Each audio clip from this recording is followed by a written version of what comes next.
All right, it is 9:35 a.m. and let's get started. So for this episode, we are going to be going over this idea that came to me while meditating yesterday. And I was doing a meditation, a guided meditation on YouTube by a guy named Muji. He's a Jamaican spiritual teacher. And the meditation was primarily focused on, here, I'll show you a picture of this guy just to get you an idea. Whoops, that ain't it. And that is not it either. Muji, he's a spiritual teacher, and he often talks about the idea of awareness or of beingness and just simply being. And it's actually a lot of spiritual traditions that have that within their, in the mystical side or the experiential side of that tradition, whether that be Christianity. They have what's called Christian mysticism. In Islam, they have what's called Sufism.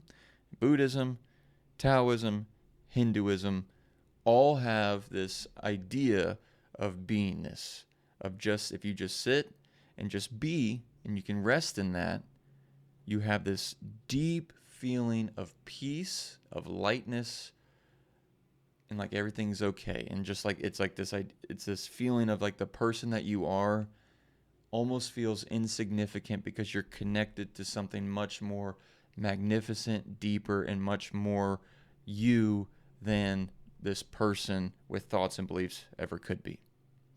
Now, that obviously sounds too kind of insane, but only insane to a person who's honestly never felt that for themselves. That said, anyone can do this because you are a person, you are conscious, you are beingness. So, like, just to give you a quick experiment of how it feels. So, from right here to right here, were you thinking? Likely not. You were just present. You were looking at me. And the idea is that if we extend these gaps, make them longer, sitting in stillness, our consciousness or our sense of just being here is not being used or ate up by our thinking and our doing. And that feeling kind of grows, and you start to feel spacious, and you feel light, and everything feels beautiful. It really does. It's a practice. It's not easy, especially with a mind that wants to think about pizza, TikTok, your work, and the weekend plans. Your brain is your biggest distraction to it. And I'm not going to get too far into the weeds here, but one spiritual teacher, I forget the name, I've been Ramana Maharshi, who said that the greatest way to know how you are healing or growing on the spiritual path is your ability to not think. And now that I said that, I have to figure out who said that. So, who was the spiritual teacher who said that growth is by not thinking? Krishnamurti, a different dude. Krishnamurti, yeah, this guy. Dang, he looks way different young. Anyway, now I bring this up. I bring this I amness up because that's one half the equation. So I was meditating yesterday with the Muji guy. This I amness, this idea that's in all spiritual traditions, and we're going to look at that here in a second. My thought was, and a thing I've been wrestling with for a long time, is that enough? Is that enough for spiritual and kind of just growth as a person? You know, you're like kind of your own what do you call it? Like mental health or just growth of a person. Is doing this beingness, resting in awareness enough?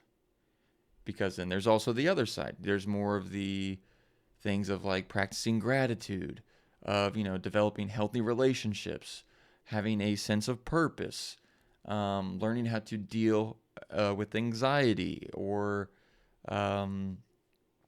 making changes. Like if you have bad habits or tendencies that you've picked up over the years, and how you can fix those and do something more healthily, or, you know, changing your diet, getting better sleep, getting more exercise, drinking water.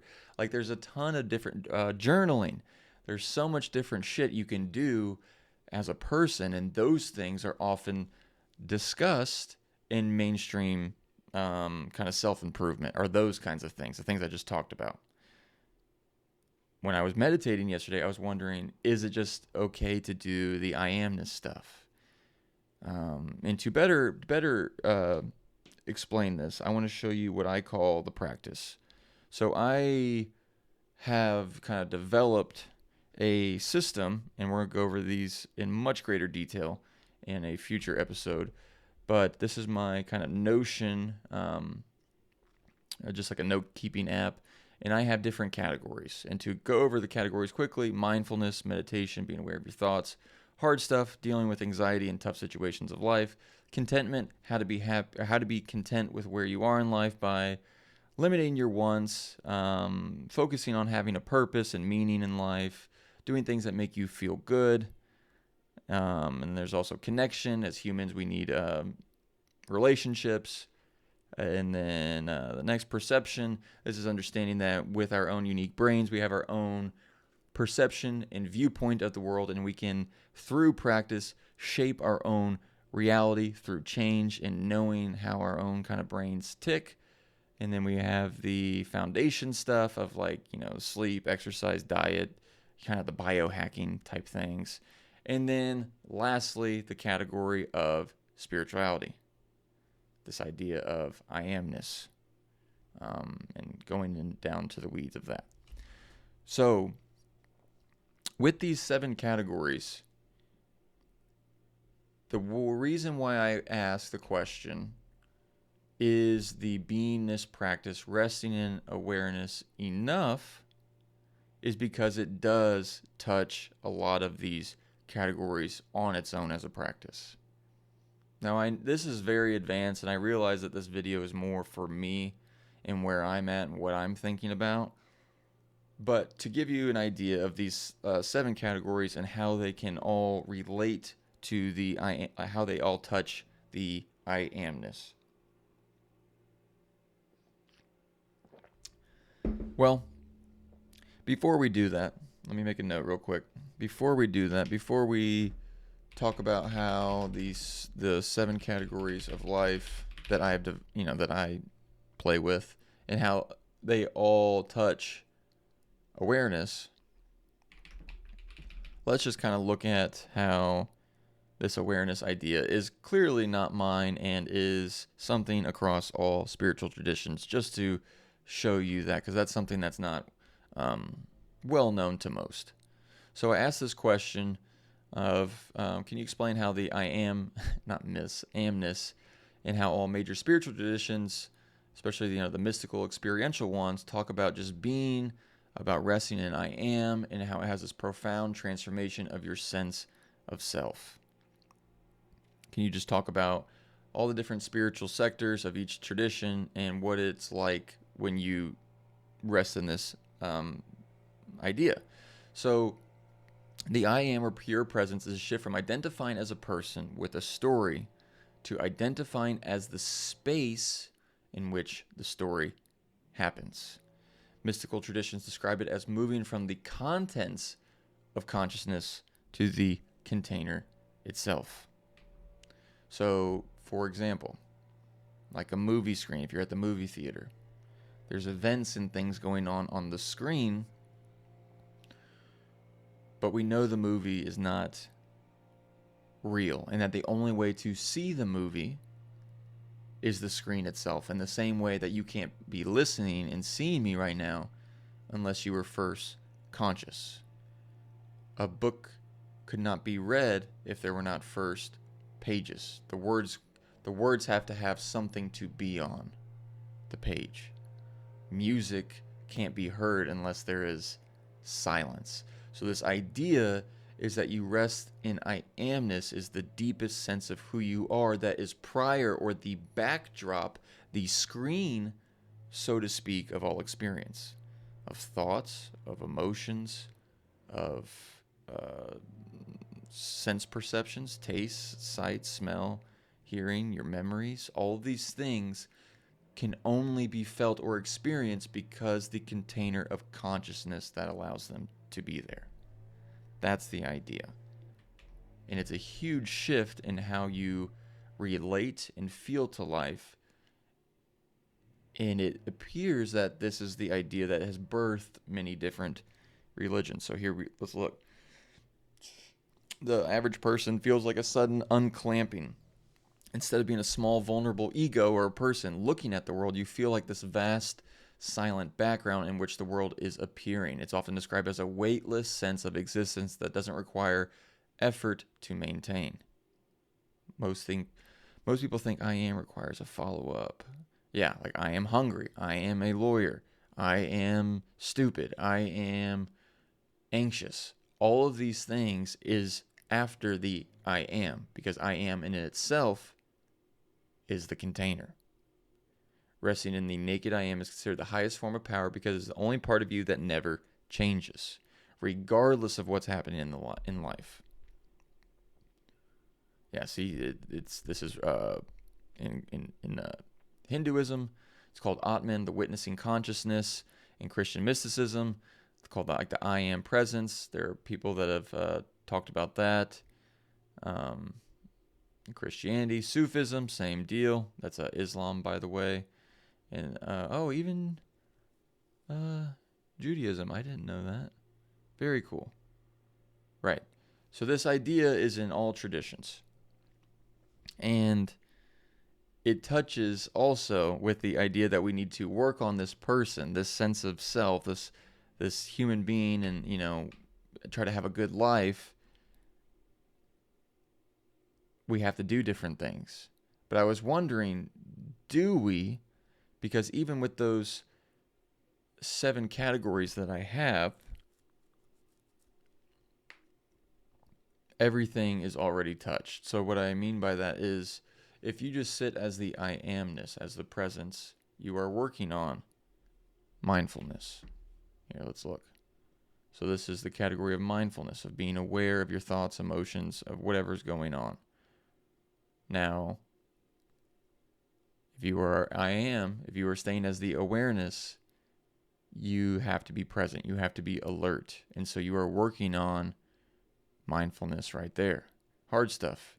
Dealing with anxiety, the problems of life, how life has suffering. Things are constantly changing. If you rest in the awareness and I amness of beingness, then all problems seem more superficial because you are resting deep in something deeper than the superficial comings and goings of life. You know that you are not fully identified as the person experiencing those things, but you are in a deeper place that cannot be touched or damaged from the pain and troubles of life. Contentment. Contentment, the idea of being okay with where things are. Beingness is prior to all wanting. It's prior to even gratitude. It just is. And those that go deep into this beingness and rest in it feel a deep sense of peace and of joy. Because wanting and not being content, you're always on the level of the person. You always need to be, doing more, being more, going, trying to accomplish more, wanting ideas and things to happen for yourself. Now the next one. Connection. When you rest in beingness, the sense of self is much less important. It feels as though that the person that you are, like this person that you're looking at, is a smaller part, and that you are something connected. You're connected to something much deeper. And you when you rest in I amness and you're just being, it feels as though you are connected to a deeper, more true sense of self. And it's just like this knowing that that's what everybody is. And so you feel more connected, less isolated, because it's like you remove the container of this person, and it feels like you're more just everything. And the barrier of the sense of self, of the ego, begins to dissolve, and it feels as though like you are a part of everything. It's very hard to describe. I'm not doing this justice, and it's very hard to, and I need to practice on the level of the person, I guess. I did not expect this episode to be this difficult, but it is. But what I'm trying to say is that the sense of self dissipates a bit, and you feel naturally more connected to everyone because you feel as no one is an ego, and that we are all just from the same consciousness and the same sense of self. And so there is no separation. So you automatically feel more connected and belonging, which is what this tries to do on the level of the person. Perception, the next category. This is the idea of, how we all have different like programming of who we are based on our personality or how we grew up, the time we grew up, our parents, all of our experiences that kind of make up the conditioned mind that we are right now in this moment. If you again rest in the I amness, you're able to see this conditioning more objectively. When you rest in being, the person, this brain is still going to have thoughts. It's still going to have quirks, but you're not identified with them fully, so you can actually just see them for what they are a bit easier. Like in the same way when you like watch a person or a friend, you have a friend and you can see their picadillos and their idiosyncrasies much more easily than we can pick up on our own. Because you see it more objectively, the emotion and there's no sense of self in it, so you just see it for what it is. When you rest in the I amness, you get some space from the level of the mind of the person that you are in. And so you can see this programming and be apart from it, and you get some space from it. So it works on this level too, of understanding the perception of this person. And then, of course, it inherently implies spirituality, because when you are this I amness, when you are resting in that, the idea is that you are touching God, that you are getting closer to the source. It's as if this container that allows you to be awake right now is being streamed to this person, like a TV streaming Netflix. Like your consciousness is being streamed to this human, and we're so focused outwardly in all the things and in the thoughts of the brain that we forget to just rest and look inward back to what is being streamed itself. And doing that feels there's no better peace or feeling in the world. So, with that, you can see how the I amness can almost or take place that of the person, of needing to work on things of the person. So I want to ask that. At the same time, though, if you disregard or don't work on the person, then you could have problems. So like in the sense of, if we were to play with this idea that maybe I amness is all you do need, well, this body still needs proper nutrition, it still needs good sleep, and it still needs exercise to be healthy, to be a healthy body, to be a healthy container or meat suit to, rest in the I amness more optimally. Now, of course, you are still the I amness regardless if you take care of your body or not, but I think it makes for a more enjoyable experience as the person. So I guess that's what I want to get into, or want to ask Gemini next, is I'm just gonna ask, see what comes up. So my question is that I have been really been working on my I am practice, going deep into the innermost being and sense of self, comma. But that said, I also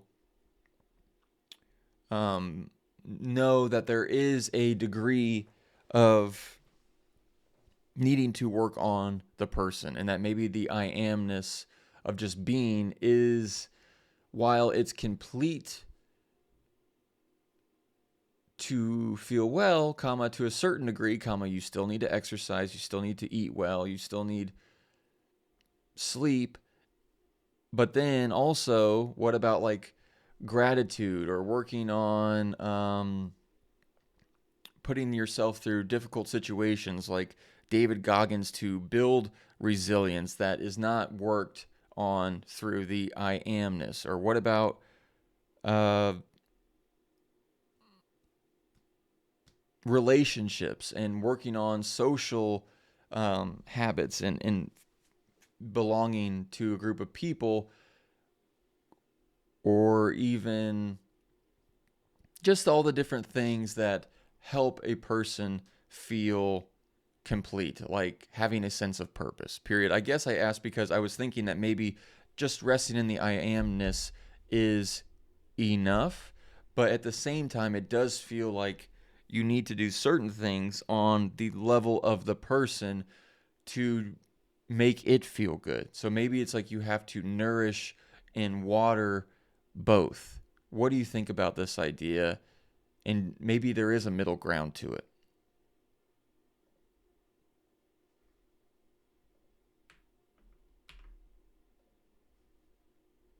This is a really hard topic too. Attention to your feeling is a classic philosophical and psychological intersection known as the two truths doctrine. Oh, so this is an idea. The idea that you exist simultaneously as a boundless I am, the absolute, and a specific biological human. Yeah.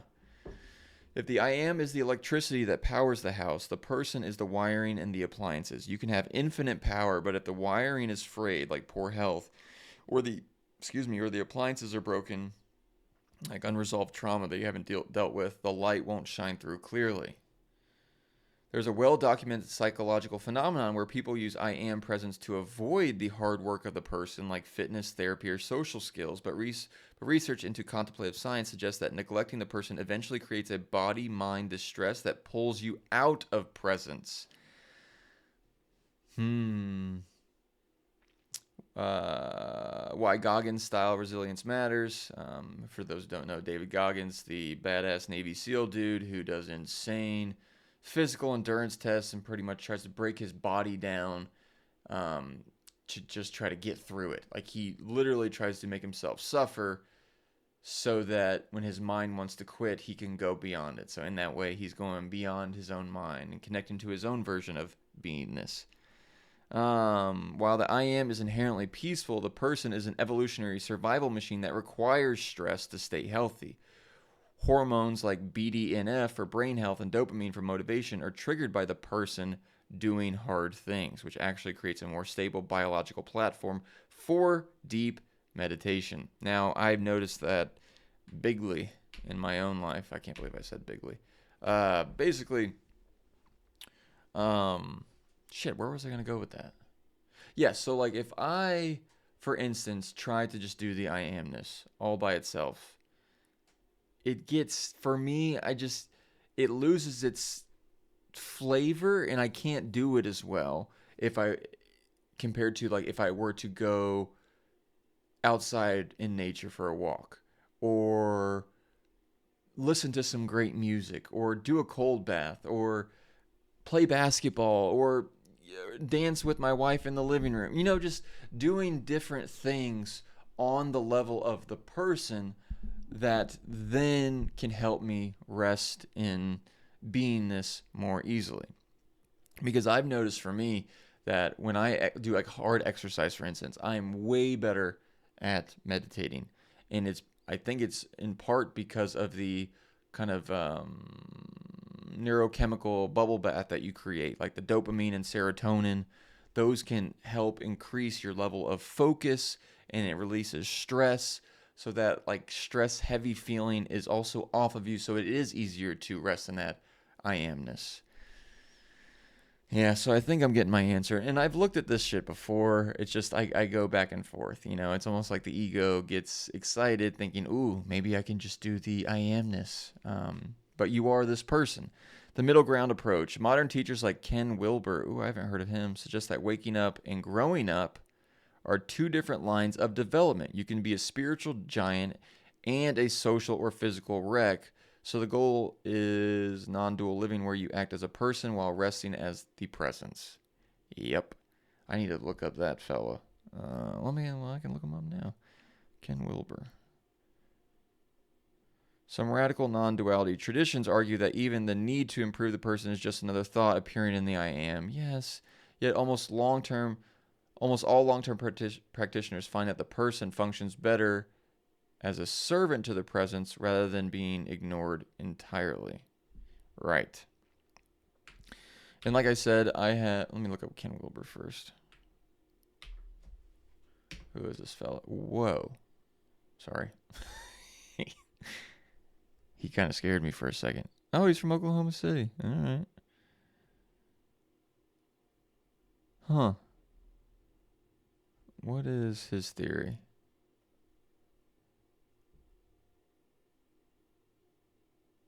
It posits that to understand any situation, one must look at four fundamental: the individual exterior, collective interior, and collective exterior. Wow. This guy's cool. Huh. So I'm about to go down a rabbit hole. Let me just ask real quick. So what is Ken Wilber?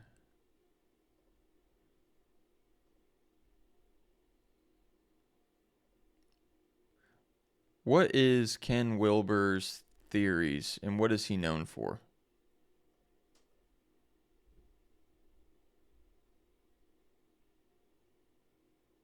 Come on, fella. You can do it. Come on. Come on, you bitch. Oh, I wasn't even in the right thing. Hold on. I wasn't in the the podcast. Go.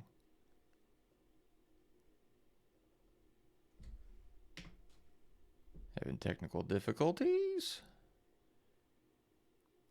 Is a philosopher known for integral theory, a massive. Did it just change? Okay. Designed to harmonize all human knowledge, from Western science and psychology to Eastern mysticism and spirituality, into one single framework. I had no idea someone was already doing this. This is the kind of shit that I like in the way I honestly kind of think. All quadrants, all levels, all lines, all states, and all types. It argues that you can't understand any problem like climate change or depression without looking at it through four distinct lenses: the individual interior, your thoughts; the individual exterior, your brain body. Right there, I disagree on that. What's the difference between your individual interior, your thoughts, versus your brain? The thoughts come from the brain. The collective interior, the culture; the collective exterior, social systems. How is the interior the culture and the exterior the social system? Oh, I guess maybe the social systems are a byproduct of the culture? One of them is most famous insights is that people often confuse pre-rational states, like an infant's lack of ego, with trans-rational states, like a mystic spiritual enlightenment. He argues that just because both are non-rational doesn't mean that they are the same. Yeah, you have to go through logic to get to the high. Yeah, that's true. Definitely, yeah. Like a person like the beingness, the I amness, the om. I mean, a baby ain't thinking, but that doesn't mean they're on the same wavelength. They're just not developed yet. So it's like you have to grow, learn that logic, go through the paces of being a person and learn all the basic shit of being a person before you can kind of transcend it. Yeah, that makes sense. Well, not to go too off topic, but this guy is interesting and I will definitely be looking into him. I just want to see what does he have a famous work/book to read? I'm definitely curious about this fella. Before I move on, this is the Wilbur World. Oh, jeez. Wait. The best entry point: a brief history of everything. Okay. Interesting. Yeah, people are cool. A lot of good insights. So, yeah, the idea is it seems as though you need both to if we were to kind of summarize and sum up at this point, uh, you need both. You need to work on the person, and you need to, I mean, you don't, nothing you need. I mean, we're all going to die and end up at the same place. At least that's what I believe, is that we all, return to the source, to God. Um,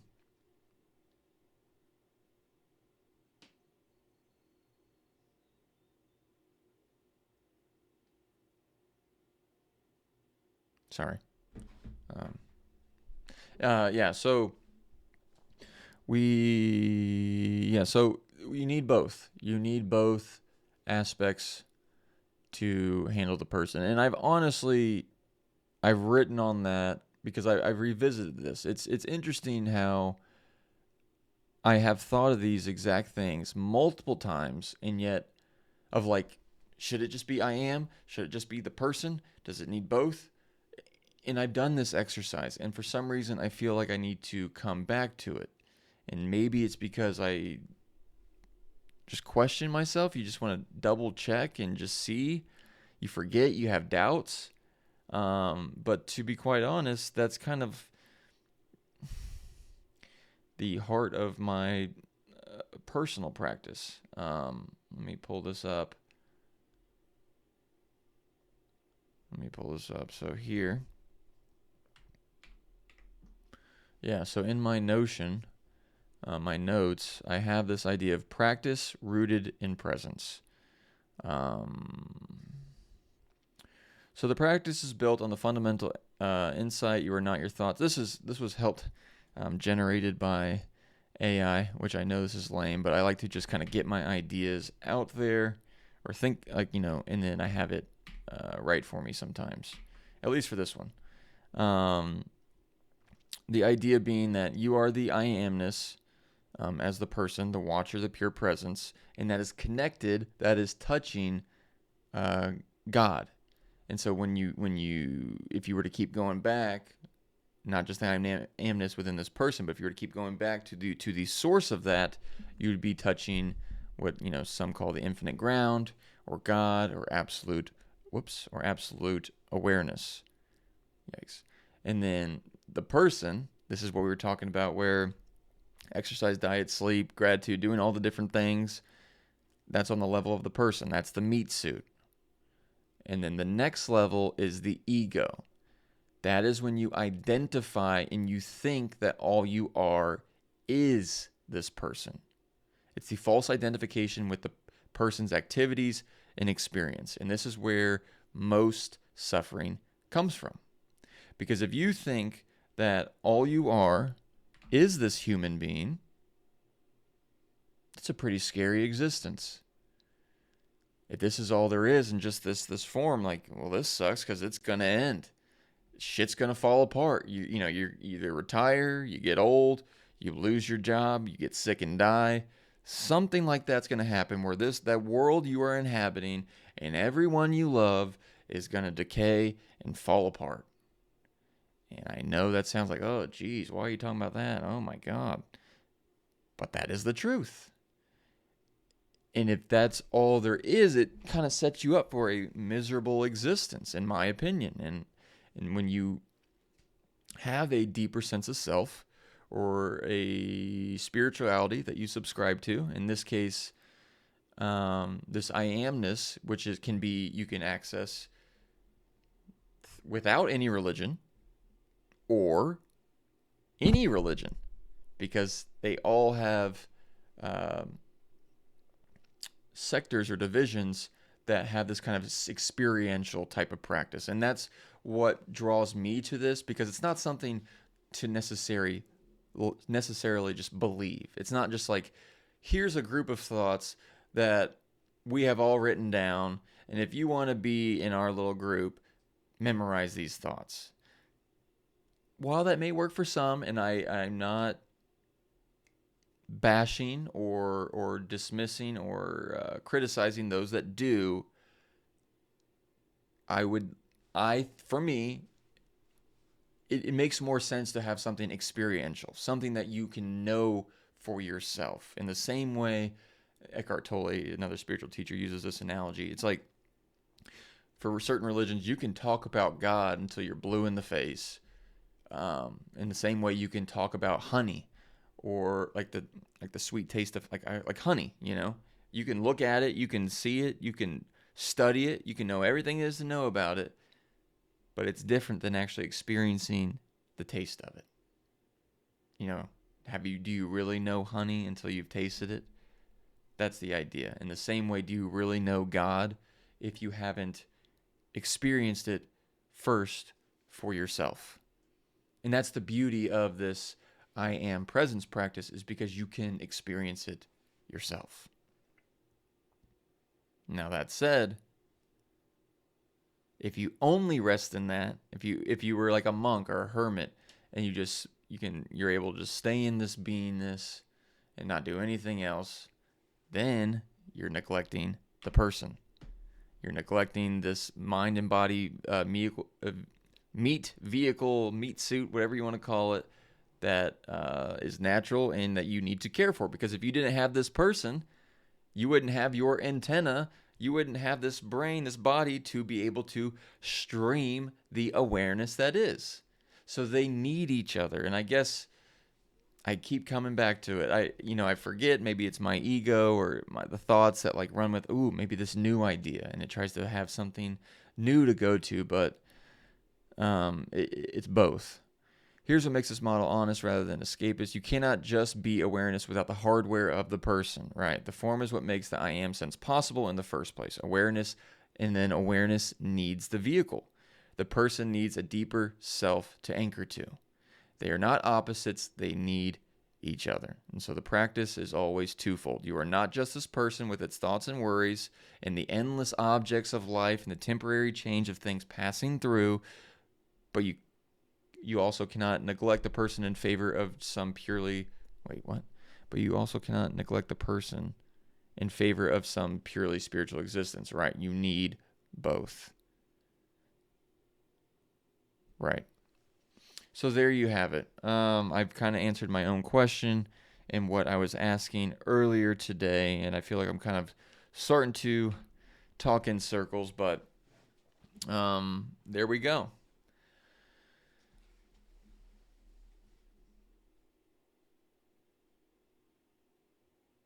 It's just funny because, not funny, it's just interesting because you rarely see both sides from the same people. What I mean by that is like all my spiritual teachers that I listen to, Eckhart Tolle and Jack Kornfield does a pretty good job. Wayne Dyer, Ram Dass, Rupert Spira, Mooji, and all the other mystic people, Richard Rohr. A lot of them talk about the awareness and the spirituality aspect, but they don't talk about as much the biohacking side, like Andrew Huberman and all the biohacking people of what's the best time to drink water and look at sunlight and all those things that are natural parts to optimize this fella that we're in. Before we end, I do want to see what people do look at both, because I think that it just feels rare. I want to ask. So often with people in spirituality, or on the other side of it, like the biohacking, maybe Andrew Huberman, David Goggins, which most of the world is more accustomed to hearing from in mainstream media, are there people that do both? Because I think that is the most comprehensive answer for a human being. You have the human aspect, doing all the things on the level of the person, but then there's also the being aspect of connecting to something deeper and connecting to God and to something much bigger than yourself, period. I think, and it's best to say that both are needed. So who are some teachers that do that? I guess you suggested Ken Wilber, but what about some other ones? Period. Ken Wilber. Not Can Wilber. Finding teachers who both value the I am presence and the high performance person is rare because these worlds usually speak different languages. However, there is a growing movement of integrative teachers who treat physical health, psychological grit, and spiritual presence as a single ecosystem. And that's, I mean, I don't know if I could say I'm a teacher, but this is the philosophy this is what I go with. This was what makes the most sense to me.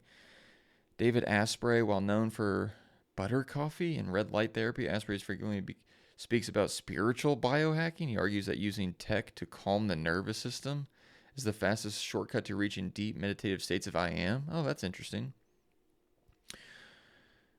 Juan Pablo, who teaches a system called Ultra Presence. He explicitly combines nervous system biohacking and quantum mechanics. Oh, that's cool. With ancient spirituality, his goal is peak performance, not just for productivity, but as a way to maintain God consciousness while doing hard things in the world. These are my people. Dr. Jenny Whitelaw, she is a Rinzai Zen master, very disciplined. And a former NASA leader, she wrote The Zen Leader and focused on body intelligence. So there are folks that are doing it. Think of an athlete-monk model. The athlete trains the body so that the monk can sit in silence. If the athlete is lazy, the monk gets back pain. If the monk is absent, the athlete becomes a hollow machine. And I hope this is the direction that we are headed.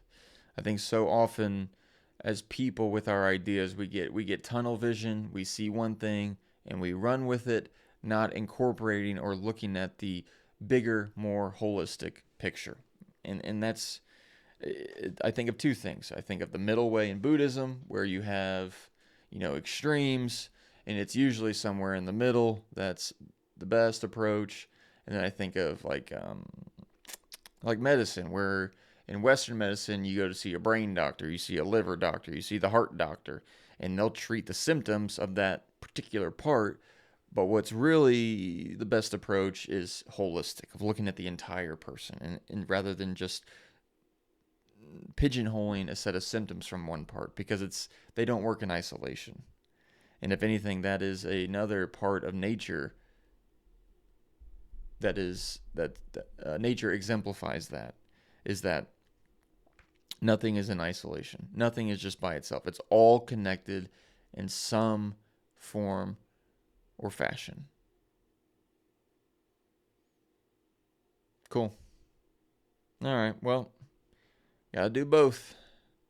You gotta work on the deepening spirituality, but then you also have to work on the person and keep chugging along at that. And it's a never-ending game, if you want to call it that. You never are perfect at anything, and then you die and become pure, merge back to God, and then who knows what happens after that. At least that's what I believe as this particular person at this moment of 10:19 a.m. Eastern Standard Time of what we call April 9th, 2026. For now. Yep, I'm done.